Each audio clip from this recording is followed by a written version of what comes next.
Si vous n'avez jamais vu de zélote dans l'évangile, parce que le véritable zélote, ce n'est pas notre frère Serge. Moi, je suis un premier zélote. Parce que j'ai donné la définition de ces zélotes-là. Nous sommes des hommes qu'on a déjà tués depuis longtemps. Un cadavre qui marche. Parce qu'en réalité, nos vies sont cachées en Christ et Jésus ou dans le lieu céleste. Donc, si tu me touches, je suis un zélote. On n'a pas peur. Si on revient au concile de Nicée, l'idée était peut-être bonne, mais vous dites que bon, les intentions de Constantin étaient autres, que ça a été politisé, etc., etc. Et il en est sorti, également, une des choses qui est sortie, c'est justement le magistère qu'on a aujourd'hui, c'est-à-dire la papauté. Oui, bien. Est-ce que vous craignez également que les réunions, les fameuses réunions, comme celui dont je vous ai parlé tout à l'heure, pour lequel vous avez été considéré de trouble fait, vous pensez également que organiser ce genre de réunion peut également cacher derrière une idée de instaurer un système pyramidal? Non, vous savez, dire ça, c'est accuser les gens gratuitement. Ok, d'accord. Okay? Les gens peuvent ne pas avoir ces intentions-là. Oui. Mais quand on est lecteur de la Bible, on sait que ces genres de réunions finissent par là. On est avisé. Le problème, c'est qu'on est avisé. Vous savez, quelqu'un peut se retrouver au pouvoir sans préalablement avoir l'intention d'être au pouvoir. Hein. Les circonstances ont permis qu'il devienne président de la République. Ce que nous voudrions dire, c'est ceci. On n'a pas à craindre. Ce que Dieu a dit va arriver. L'antéchrist apparaîtra. Mais avant son apparition, les antéchrists existent déjà. Ok? Donc, les gens qui ont la même vision que l'antéchrist, être chef, conduire les gens, tout ça, il y en a déjà. Ok. Mais là, notre crainte n'est pas là. En tant que ministre de la parole, nous avons mission d'aviser le peuple. Hein, pour leur dire, telle direction n'est pas une bonne direction. Telle direction n'est pas une bonne direction. Ok? Donc, telle direction peut n'est pas, mais par précaution, vous dites attention dans ce que vous voulez faire. Et ça, je crois qu'un tout ministre de la parole a la capacité de pouvoir faire une telle déclaration. Donc voilà un peu quoi, c'est ça. Ok. Si je continue 2 Timothée 4.2, j'arrive au verset 3, ça dit « Car il viendra un temps où les hommes ne supporteront pas la sainte doctrine, mais ayant la démangeaison d'entendre des choses agréables, ils se donneront une foule de docteurs selon leurs propres désirs, détournant l'oreille de la vérité et se tourneront vers les fables. » On a l'impression, on a le sentiment, triste d'ailleurs, que certains prédicateurs ou certaines prédications des ministres sont de plus en plus ciblées. C'est-à-dire qu'ils mettent l'accent sur le royaume terrestre plutôt que le royaume des cieux. Docteur, comment expliquez-vous ça? Mais c'est l'esprit de la cupidité. C'est l'esprit de la cupidité, c'est l'esprit de la luxure. Il y en a combien encore de prédicateurs qui prêchent sur l'enlèvement? Qui sont ces prédicateurs qui insistent tout le temps que le Seigneur va revenir et que l'épouse doit être préparée pour rencontrer son époux? La plupart des prédications tournent autour de l'argent. Oui. La prospérité matérielle. Des enfants, des visas, des voitures, des vestes, des voyages missionnaires pour s'acheter des voitures, publication des livres, des ouvrages, pour vendre, se faire de l'argent. Tout tourne autour de ça. Est-ce qu'il y a-t-il encore assez de prédicateurs comme à l'époque, tu pêches, tu as de l'amertume, tu ne peux pas dormir parce que tu as péché. Tu te mets à genoux, tu demandes pardon. Demain, tu vas voir ton frère pour demander pardon. Il y en a combien qui le font aujourd'hui? Ok. Vous comprenez? Nous sommes en train de vivre le moment de l'iniquité. Hein? C'est que les gens ne doivent pas oublier. Nous sommes en train de vivre le temps de l'iniquité. C'est-à-dire que le bien est devenu le mal est devenu le bien. Ok.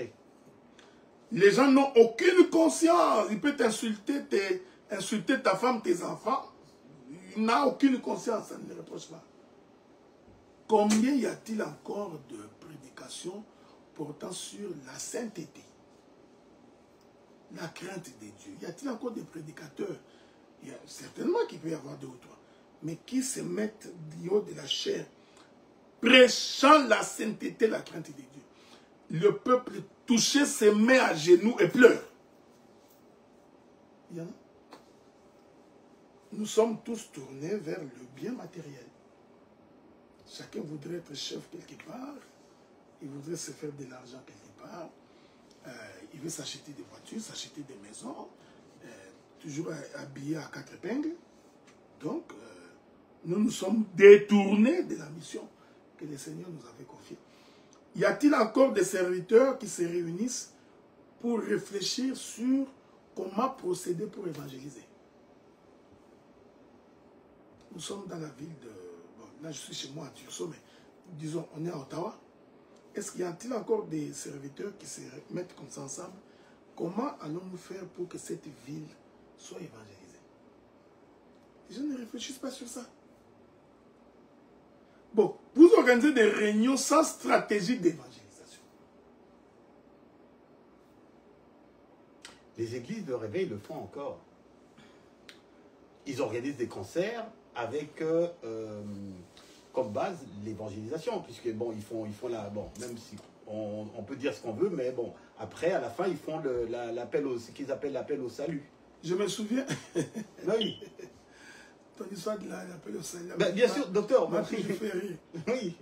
Est-ce qu'il y a encore des chantres à la manière des pasteurs Mente? Je n'ai pas connu. Des chantres qui chantaient pour que le peuple soit édifié, non pas pour être vu. Okay. Est-ce qu'il y en a encore vraiment? Est-ce qu'il y a encore des gens qui chantent pour que le peuple soit édifié, qui chantent pour que quelqu'un soit touché? Non, on voit plus des atalas, ce que vous appelez comment vous appelez Atalaka. Atalaka. Oui, Les gens sont dans... Ils sont dans...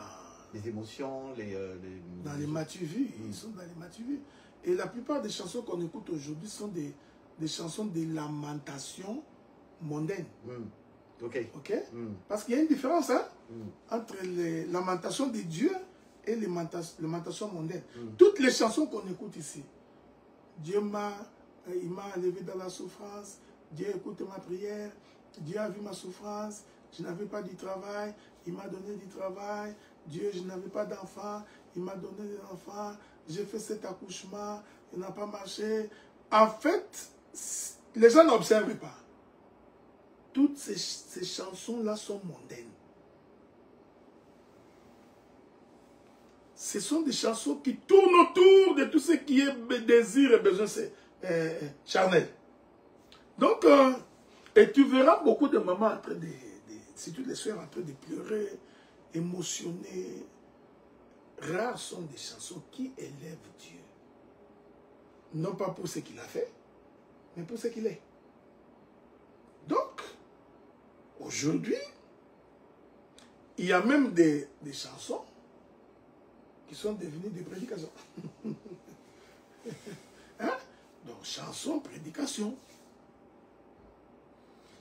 Docteur, le dimanche passé, enfin, je ne me souviens pas, je pense qu'à Montréal, vous avez prêché sur Zabulon. Hein? C'est sur Zabulon. Sur Zabulon. Ok, bien. C'était une très bonne prédication et tout. Mais entre vous qui avez prêché sur Zabulon, d'accord, et celui qui a prêché sur la prospérité, qu'est-ce qui vous différencie? Qu'est-ce qui vous différencie? Mais la différence est énorme. Pourquoi est-ce que moi et tout, qui suis sur la terre, avec mes besoins et tout ça, parce que les besoins en question dont on parle et tout ça, les besoins dont on qualifie de besoins mondains, ils sont réels, n'est-ce pas? Ils sont réels. C'est aussi réel pour les païens, hein? Oui, bien sûr, mais Dieu également, il veut également qu'on puisse prospérer comme prospère l'état de notre âme. Ah, d'accord? Merci pour la précision. Oui, bien sûr. Donc, il faut que l'âme prospère d'abord. Il faut que l'âme prospère d'abord, effectivement. D'accord. Okay. En fait, vous, c'est ça. En fait, on a inversé les choses. C'est ça que vous voulez. Tu as compris. Ok. Donc, la prédication, l'enseignement doit d'abord porter sur la prospérité de l'âme. Ok. Et l'âme est nourrie par les choses de l'esprit. La Bible dit, affectionnez-vous aux choses d'en haut. La prédication doit créer en l'homme l'affection de tout ce qui est céleste d'abord. Sans considération des choses mondaines. Ok. C'est-à-dire que même quand je n'ai pas mangé, je sens en moi les désirs, les ailes d'aller dans la maison du Seigneur. Ok. Ce n'est pas du genre quand j'ai le foufou que j'ai le courage d'aller. Quand je n'ai pas le foufou, toute ma prière, je ne fais que pleurer le foufou. Le foufou, d'accord. Tu vois? Donc, il faudrait que les prédications, les enseignements mettent l'accent sur l'affection aux choses d'en haut. Ok. C'est comme ça que dans ma présentation des Zabylons, j'ai démontré que le véritable Zabylon, c'est le Seigneur Jésus-Christ. Oui. Qui porte un corps, que j'ai appelé son habitation, Oui. qui se déplace sur les eaux, que j'ai appelé comme les navires, pour accoster au sable de la mer. Ok. Et j'ai démontré que le sable de la mer, c'est l'homme tiré des eaux. Une fois tiré des eaux que nous expliquons comme étant la conversion, voyez-vous? Et c'est là que Zabylon, Seigneur Jésus-Christ, vient accoster, vient s'établir. Donc j'ai mis l'accent sur les choses d'abord spirituelles. Ensuite, si vous voulez, nous pouvons expliquer que quand Christ est en toi, et si tu peux obtenir ce que tu veux, ce que tu demanderas en son nom, tu l'auras. Ok? Donc, vous voyez, donc il faut d'abord, vous savez, moi ça me fait beaucoup de la peine parce que vous trouvez des gens inconvertis mais qui demandent à Dieu de faire quelque chose. Un païen, un voleur, un impudique, un immoral, mais qui demande l'assistance de Dieu pour son besoin matériel. Mais c'est contre la Bible. C'est contre la Bible. Qui ne s'accorde même pas aux besoins de Dieu. Non, non, c'est contre la Bible. C'est contre la Bible. Donc c'est pourquoi j'ai dit que nous perdons beaucoup de temps dans des discussions, dans des à la recherche des positionnements. Parce que c'est ce qui tue beaucoup d'hommes de Dieu aujourd'hui. La recherche des positionnements. Moi, j'ai toujours dit que les positionnements, tu peux l'avoir de par ton travail. Hein? Tu sers Dieu avec intégrité, honnêteté. La grâce de Dieu sur toi, cette grâce-là va te positionner. Joseph est devenu ce qu'il est devenu à cause de la grâce. On ne se positionne pas par des manigances, tu vois. Je suis votre père. Que vous le vouliez ou pas. Non, non, c'est la grâce qui te positionne.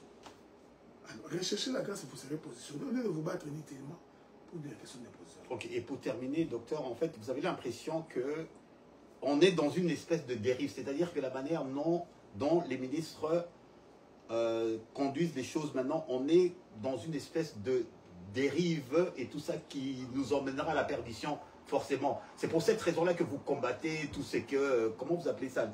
Il y a un terme que vous utilisez, le territorialisme, ou je ne sais pas, comment vous appelez ça? Le dénominationnel hein? C'est pour ça que vous êtes vraiment un fervent combattant contre ce genre de principe. Non, pas du tout. Le problème, c'est que je suis juste... Je suis simple et je suis clair. Malheureusement, les gens... Pourquoi les gens veulent que nous soyons hypocrites? Nous sommes juste clairs et simples. C'est comme Jacob avait dit à Lévi et à Siméon, il dit, je n'entre pas dans votre réunion. Parce que vous, dans votre colère, là, vous avez tué des hommes, vous avez coupé les jarrets des taureaux. Donc, ce que je voudrais dire, c'est que je ne m'embarque pas dans une chose qui me donne l'impression d'être une organisation. Oui. Laquelle organisation est anti-doctrine. Ok. Je vais prendre un exemple. Nous ne sommes plus membres des assemblées des saints. Mais est-ce qu'il faut que je les répète? Bien. Je vais non, Attends, je vais répéter. Les gens ne comprennent pas. Assemblée des saints dans la Bible. Oui. Il y en a. Oui. Je suis le saint Adélard. Oui. Je le suis parce que Dieu me l'a accordé. Bien. Je ne suis pas saint parce que je fais partie d'une communauté. Je ne sais pas si les gens, si les gens comprennent. Tu comprends ce que je dis? Donc, l'église où nous œuvrons n'est pas assemblée des saints parce qu'il est dans une communauté. Non. Non. On est saints parce que c'est lui qui nous a appelés à la sainteté, nous a purifiés, nous a justifiés. Il nous dit, vous êtes des saints. D'accord. Donc notre sainteté, ce n'est pas nous. C'est Dieu qui nous a accordé. Bien. Donc, on n'est pas membre d'une communauté, dites des assemblées des saints, parce que c'est anti-doctrine. Je suis en train de répéter pour que les gens nous comprennent assez bien. C'est anti-doctrine. Je vais prendre un autre exemple pour que les gens nous saisissent bien.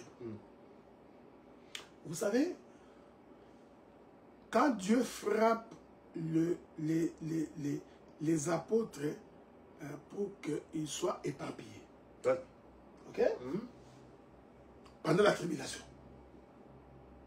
quand ils se sont éparpillés, chacun avec la grâce qu'il avait, là où il est parti, il est allé enseigner Christ. Oui. Pierre n'avait jamais donné mandat aux gens que toi, je te nomme pasteur à Katakokombe. Toi, Zébédée, tu es pasteur à Lokolama. Non! On les a persécutés. Ouais. Ils se sont dispersés. Et chacun, là où il était parti, il a fait l'œuvre de Dieu. Oui. Ils sont frères parce qu'ils ont partagé l'enseignement de Jésus.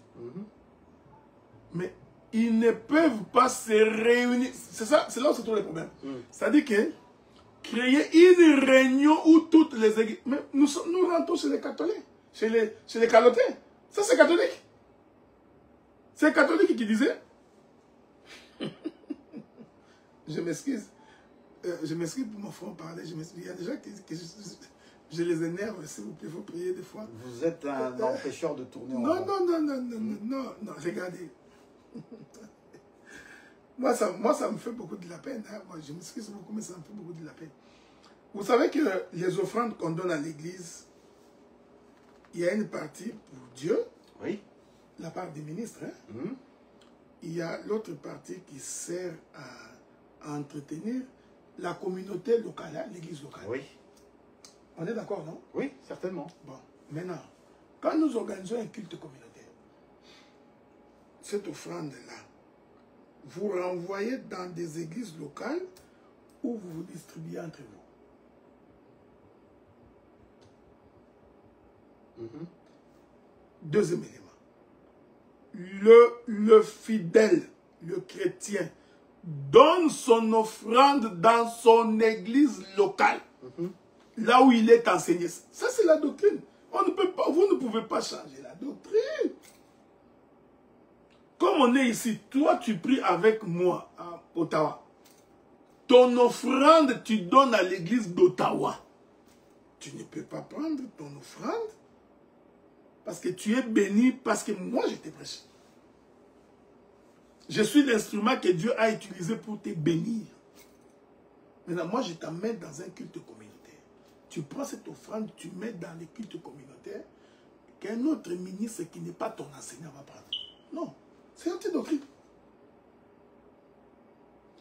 Cela ne veut pas dire que tu ne peux pas aider les autres ministres. C'est pas ça que j'ai dit. Tu peux aider les autres ministres. Ok. Mais des autres communautés. Oui, tu peux aider si tu veux. Mais ton offrande, ta reconnaissance de ce que Dieu a fait dans ta vie, les salaires, tu donnes dans ton église locale. Toujours. Toujours. Donc si nous décidons d'organiser maintenant un culte communautaire, qu'est-ce qui va arriver? Vous privez les églises locales de ce qui leur est dû. Et en même temps, vous privez les ministres. Parce qu'aujourd'hui, il y a des super ministres, il y a des petits ministres. Vous privez les petits ministres de leurs droits. Donc, il y a beaucoup de choses pour lesquelles il faut examiner selon les Écritures. Je vais prendre un autre exemple parce que c'est pourquoi je vous ai dit que je n'entre pas, je ne suis pas membre de cette communauté. Quand vous dites petit ministre, c'est-à-dire qu'il y a des ministres qui sont méprisés par les soi-disant super ministres. Ok, d'accord. C'est le langage que j'utilise. Oui. Il faut que le ministre garde son indépendance d'esprit. Okay. C'est pourquoi il est ministre. Il est ministre pour que... Et notre chef du gouvernement, c'est le Seigneur Jésus-Christ. Oui. C'est seulement auprès de lui que nous rendons des comptes. Donc il faut que le ministre ait son indépendance d'esprit, sa capacité à juger par lui-même. Okay? Il ne pose pas des actes sous pression de quelqu'un d'autre. C'est ça le ministère. Je crois que ce sont des choses qu'on devrait enseigner dans ce que les gens appellent l'école du ministère. C'est ça le ministère. Cela veut dire... Je prends un exemple. Zébédée se retrouve à Katakou, mais comment il commence à s'énerver. Pierre n'a aucun droit de donner des ordres à Zébédée. C'est pas si vous comprenez. Je voudrais finir par un élément. Nous sommes au Canada. Est-ce qu'il y a une communauté qui nous a acheté les billets pour arriver ici? Non. Vous voyez? Les gens ne comprennent pas ce que... Je ne sais pas s'ils comprennent ce que nous disons. La communauté n'est pas un cadre pour commencer à aller rançonner le peuple. La communauté n'est pas un cadre qui permet à ce que les copains s'appellent entre eux, même quand ils n'ont pas le ministère, pour qu'ils se distribuent la chair régulièrement, parce qu'ils savent que derrière la chair, il y a des offrandes qui se donnent. Je t'informe que si on enlève aux prédicateurs missionnaires de ne pas avoir des offrandes, beaucoup n'iront plus prêcher ailleurs. Vous comprenez ce que nous disons?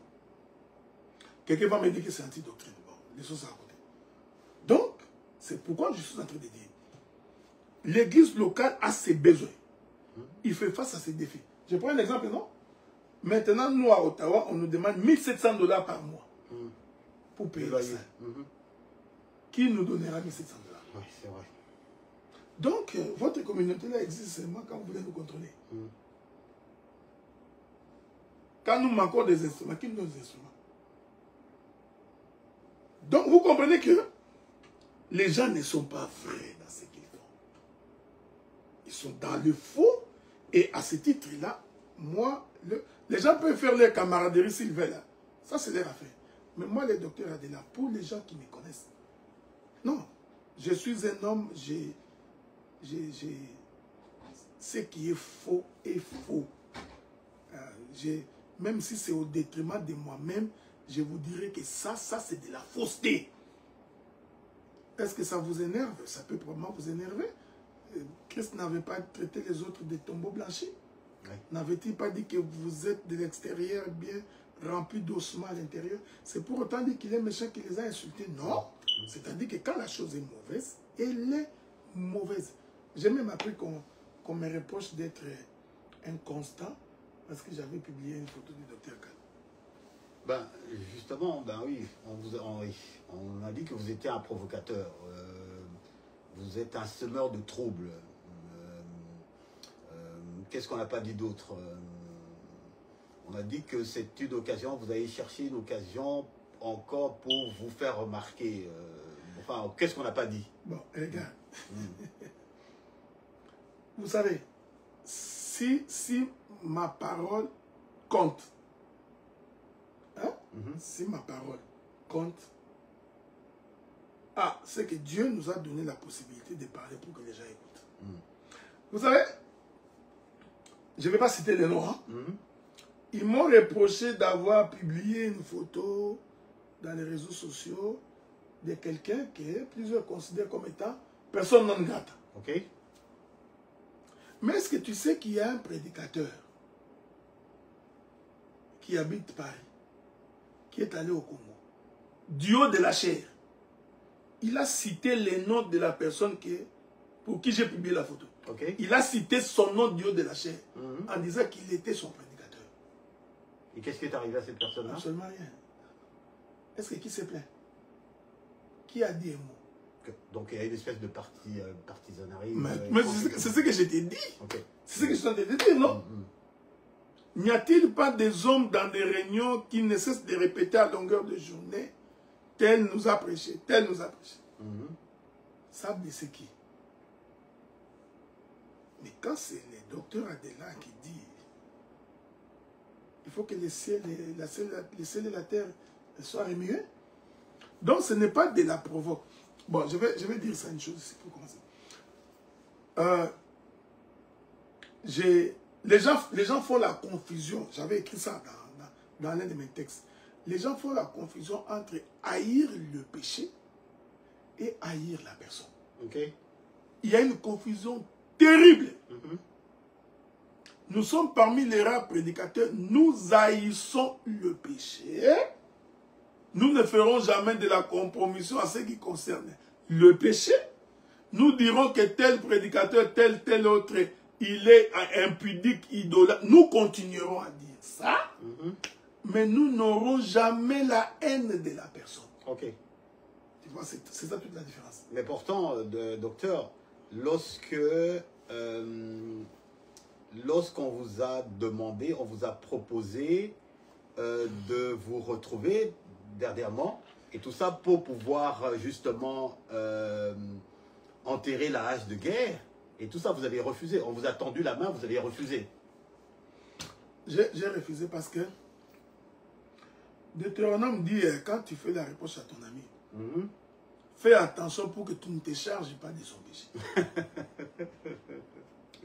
Tu comprends ce que j'ai dit? Voilà. Je ne voulais pas aller charger les autres de nos péchés. Okay? Donc si quelqu'un a quelque chose à me reprocher, ou si moi j'ai des remarques à faire à quelqu'un, je le lui ferai. Je n'ai pas besoin d'amener des gens dans une réunion. Est-ce que ça demande une réunion? Ça de 1, de 2. De 2.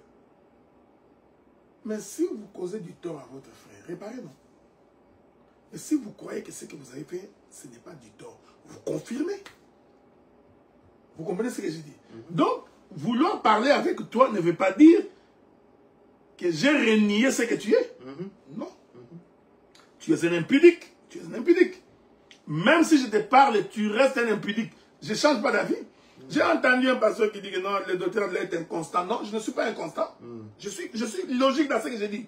J'ai toujours été comme ça. C'est-à-dire que le péché reste le péché. Je dirais que ce frère-là, il est impudique. Celui-là, c'est un coureur de jupon. Celui-là, il s'est marié 6 fois. Celui-là, il a volé l'argent. Ça, je dirais. Donc, ben, ça ne t'empêchera pas de... Mais ça ne m'empêchera pas de causer avec lui. Je vais prendre un exemple. Vous inviterez Makolo Kotambo chez vous? Le pasteur Massimo Kotambo. Ah, mais bien sûr. S'il veut venir manger, mangerait le fou. Pourquoi il ne mangera pas? Et puis, ils savent, non? Ils savent. Il veut venir. Je les avais dit de venir manger le fou chez moi. Ils n'ont pas voulu venir. Ils ont voulu que j'aille à la réunion. Moi, je faisais la réunion. Mais, manger le fou, on va manger le fou. Il n'y a pas de problème. Donc, il faudrait que les gens fassent la différence entre la haine du péché et la haine du pécheur. Il faut aimer les pécheurs, mais haïr les péchés. Ce n'est pas encore rentré dans l'esprit de beaucoup de prédicateurs. Alors, maintenant, il y a un bout de phrase que je suis en train de méditer ces jours-ci que j'aime beaucoup. La phrase dit ceci. Quand j'étais avec vous contre lui, j'étais bien. Quand vous étiez avec lui et que vous m'aviez abandonné, j'étais moyennement bien. Maintenant, si moi je suis avec lui et que lui n'est pas avec vous, je suis devenu mauvais. Tu comprends ce que j'ai dit? Non. Les docteurs Adela que je suis, les gens qui me fréquentent, ils savent. Je suis honnête avec moi-même. Les gens nous prêtent des intentions qu'on n'a pas. Donc, moi, en publiant une série de photos, j'ai même dit dans les photos que j'ai des remarques à leur faire. Ils ont des défauts pour lesquels je ne soutiendrai pas. Mais les personnes, pour ce qu'ils ont fait, je suis d'accord. C'est de l'honnêteté scientifique. Hein? Quand on est honnête, on est honnête. Okay? Donc, c'est comme si quelqu'un me poserait la question. Docteur Adela, quand vous avez commencé l'église à Ottawa, vous avez commencé avec qui? Moi, je dis non, non. Je commençais l'église seul. Ça, c'est de la malhonnêteté. Même si je ne suis pas d'accord avec Adolphe. Mais je continuerai à dire, quand nous avions commencé avec Adolphe, dans la maison d'Adolphe, dans les sous-sols d'Adolphe.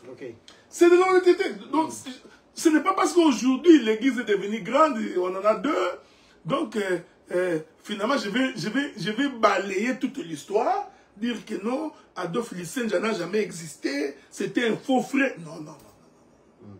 Nous avons des différends, oui, sur la manière de concevoir les choses de Dieu, sur le mode de vie, nous avons des différends. Mais si vous me posez la question, où avez-vous commencé l'œuvre de Dieu d'Ottawa? Je vous dirai, nous avions commencé dans la maison de l'apôtre Adolphe, dans son sous-sol. Est-ce que ça c'est un péché? Non. Alors, il faut haïr quelqu'un pour aller jusqu'à renier l'évidence. C'est vrai que vous comprenez. Les gens renient même les évidences. Vous ne reniez pas les évidences. C'est être malhonnête. Et vous espérez qu'un jour, vous entrerez au ciel. Quand vous mentez au vu et au su de tout le monde, tout simplement parce qu'un homme a péché, ou parce que vous l'aviez excommunié, vous voulez balayer toute l'histoire. Non. L'histoire retiendra que nous avions commencé avec l'apôtre Adolphe Lysenja. Okay. Mais l'histoire retiendra que celui qui fait asseoir l'église à Ottawa, c'est le docteur Adela. L'histoire retiendra que l'église de Montréal, c'est le docteur Adela. À cette époque-là, Azaf était même un frère. Il n'était pas encore pasteur. Donc, c'est le docteur Adela. Même si demain, parce qu'on ne sait jamais ce qui va arriver demain, je faisais naufrage dans la foi. Mais l'histoire retiendra que c'est les docteurs. Je suis le premier prédicateur ayant fait entrer dans les réseaux sociaux. Moi, les premiers. En tout cas, les premiers des assemblées de Saint. En tout cas. Oui. Ne sois pas prétentieux. Ah ouais, c'est ce que j'ai dit. Donc, l'histoire retiendra.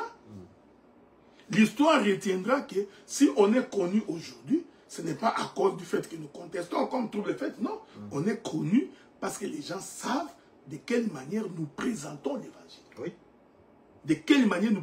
Et nous avons créé cette spécificité dans la manière d'aborder les Écritures, qui est une grâce particulière que Dieu nous a donnée. Et c'est cette démarcation qui a fait qu'aujourd'hui, on est ce que nous sommes. On est arrivé là où on est.